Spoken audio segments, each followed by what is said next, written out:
Greek mythology. Greek mythology was used as a means to explain the environment in which humankind lived, the natural phenomena they witnessed and the passing of time through the days, months, and seasons. Greek myths were also intricately connected to religion and explained the origin and lives of the gods, where humanity had come from and where it was going after death. Greek myths gave faces and characters to the gods of the Greek religion, but they also gave people helpful practical advice on the best way to lead a happy life. Another purpose of myths was to retell historical events so that people could maintain contact with their ancestors, the wars they fought, and the places they explored. In modern usage, the term myth perhaps has negative connotations suggesting a lack of authenticity and reliability. However, it should not be assumed that myths were wholeheartedly believed in, nor should it be assumed that the Greeks were wholly skeptical of them. Probably, the Greek myths, as with any religious or non-written sources, were believed by some and discounted by others. Myths were certainly used for religious and educational purposes, but also may well have had a simple aesthetic function of entertainment. What is certain is that the myths were both familiar and popular with a wide section of Greek society through their common representation in art, whether that be sculptures on public buildings or scenes painted on pottery. Without widespread literacy, the passing on of myths was first done orally, probably by Minoan and Mycenaean bards from the 18th century BCE onwards. This of course allows for the possibility that with each retelling of a particular myth, it is embellished and improved upon to increase audience interest or incorporate local events and prejudices. However, this also is a modern interpretation, for it is also possible that the telling of myths followed certain rules of presentation, and a knowledgeable audience may not have willingly accepted ad hoc adaptations to a familiar tale. Over centuries though, and with increasing contact between city-states, it is difficult to imagine that local stories did not become mixed with others to create a myth with several diverse origins. The next development in the presentation of myths was the creation of poems in Ionia and the celebrated poems of Homer and Hesiod around the 8th century BCE. For the first time mythology was presented in written form. Homer's Iliad recounts the final stages of the Trojan War, perhaps an amalgamation of many conflicts between Greeks and their eastern neighbors in the Late Bronze Age, 1800 to 1200 BC, and the Odyssey recounts the protracted voyage home of the hero Odysseus following the Trojan War. Hesiod's Theogony gives a genealogy of the gods, and his Works and Days describes the creation of man. Not only are gods described with typically human feelings and failings, but also heroes are created, often with one divine parent and the other mortal, thus providing a link between man and the gods. The next principal representation of myths was through pottery from the 8th century BC onwards. A myriad of mythical scenes decorate ceramics of all shapes and function and must surely have spread the myths to a wider audience. Greek mythology continued to be popular through the centuries, and major public buildings such as the Parthenon at Athens, the Temple of Zeus at Olympia, and the Temple to Apollo at Delphi were decorated with larger-than-life sculpture representing celebrated scenes from mythology. In the 5th century BC the myths were presented in a new format of theater, especially in the works of the three tragedians Aeschylus, Sophocles, and Euripides.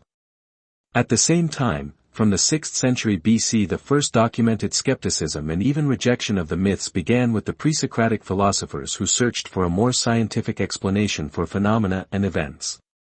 Finally, in the 5th century BC the first historians Herodotus and Thucydides sought to document as accurately as possible and record for posterity a less subjective view of events, and so the modern subject of history was born.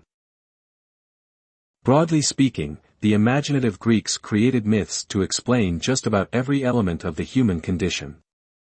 The creation of the world is explained through two stories where a son usurps the place of his father, Cronus from Auranes and Zeus from Cronus, perhaps referring to the eternal struggle which exists between different generations and family members. The Olympian gods led by Zeus twice defeated the sources of chaos represented by the Titans and the giants.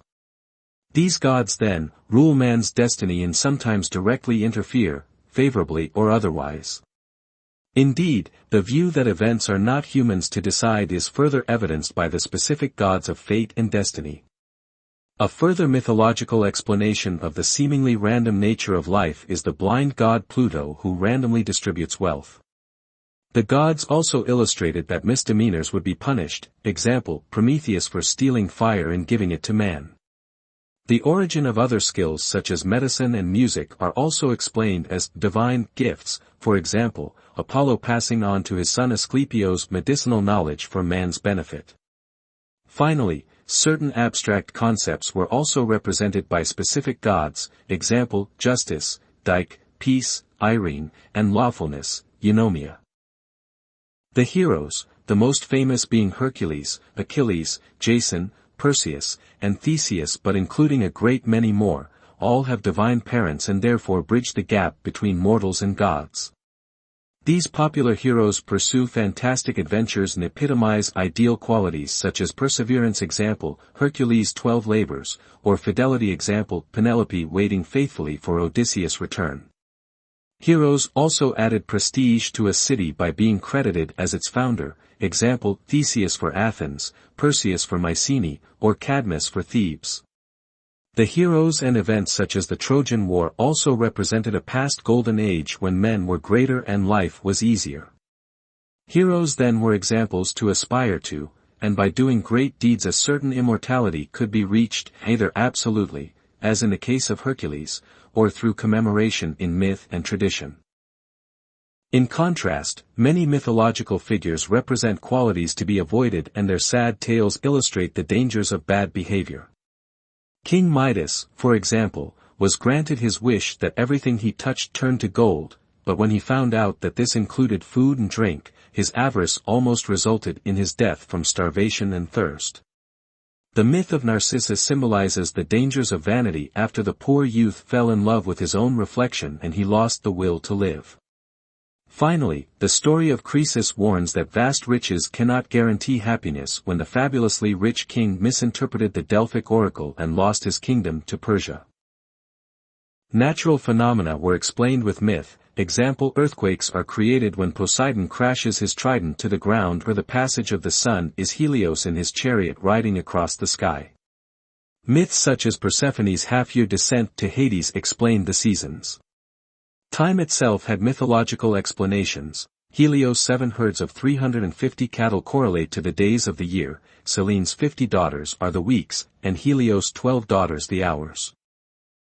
Greek mythology also includes a number of monsters and strange creatures such as the one-eyed Cyclops in the Odysseus story, a gigantic boar in the fabled Caledonian hunt, sphinxes, giant snakes, fire-breathing bulls and more. These creatures may represent chaos and lack of reason, for example, the centaurs, half-man and half-horse. Fierce and fantastic creatures often emphasize the difficulty of the tasks heroes are set, for example, the many-headed Hydra to be killed by Hercules, the Gorgon Medusa whose look could turn you into stone and whom Perseus had to behead, or the Chimera, a fire-breathing mix of lion, goat and snake, which Bellerophon killed with the help of his winged horse Pegasus. Alternatively, they may represent the otherworldliness of certain places, for example the three-headed dog Kerberos which guarded Hades or simply symbolized the exotic wildlife of distant lands visited by Greek travelers. Perhaps unfamiliar experiences were also explained in myth, for example, one can imagine that a Greek visiting King Minos' sophisticated and many-roomed palace at Knossos might have thought it a labyrinth, and the worship there of bulls and the sport of bull-leaping might be the source of the Minotaur. Is it coincidence it was killed by the visiting Athenian, Theseus? Could Jason's expedition for the Golden Fleece be a reference to the rich gold of the Caucasus and a Greek expedition to plunder this resource? Do the Amazons represent an encounter with another culture where women were treated more equally than in the Greek world? Do the Greek myths of the Sirens and Charybdis warn of the dangers of travel beyond familiar territory? Such questions may well remain unanswered, but starting with the discovery of Troy in the 19th century CE, archaeological finds have steadily contributed an ever-growing body of physical evidence which illustrates that the oral traditions and stories from Greek mythology had an origin and a purpose they were not previously credited with.